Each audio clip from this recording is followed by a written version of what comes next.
Say tarkibida vitamin C ve kalsiy, fosfor, tömür qatarlıq moddalar var.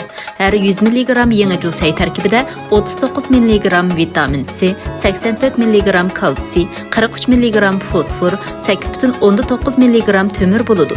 Bulupmu vitamin C'nin miqdari petigenninkidan 4 hissesiga baravar keladi. Jusayning tabiati issiq bo'lib, talg'a manfaat yetkazib, oshqozonni sog'lomlashtiradi.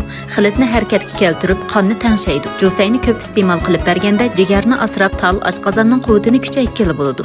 Jusay qondagi yog'ni tuvallatish va qon tomirlarini kengaytirish roliga ega bo'lib, yurak, ming qon tomir kasali va yurak qon besimini davolashga muvofiq keladi. Jusay yana teri tük xaltasidagi qora pigmentni o'zgartiradi va teridagi oq dog'ni yo'qotadi. Chashni qapqara va parqira qiladi. Jusayni so'qib shirinisini chiqarib burniga temitib bersa, optob o'tib ketib hushsizlanishga shifo bo'ladi. Jusay odamni o'riqlatadi. Jusay oshqozon uchayning lo'mildishini kuchaytirib, odat xarakterli qavziyat va uchay rakining unumlik oldini oladi. Jusay yana hazm qilish yo'lidagi choch, qumshig'il, metal parchalari, hatto yengni o'rab, cho'ng tarat bilan badan sirtig'i chiqarib tashlaydi. Shunga uning uchay tozlig'ichi cho'p degan nomi bor. Jusayning ichki a'zolarini elitib, yalni mangdirish, qonni tarqitish, zaharni qaytarish, badanni issiq saqlash, oshqozonni sog'lomlashtirish roli bor. Jusayni iste'mol qilishda bilib olishga tegishli ishlar. Jusayni iste'mol qilish usuli intayin ko'p. Uni boshqa xom materiallar bilan moslashtirib, qo'rishga ishlatkili, ham tam tangshiguvchi material o'rnida ishlatkili va qiymaliq tamoqqumi ishlatkili bo'ladi.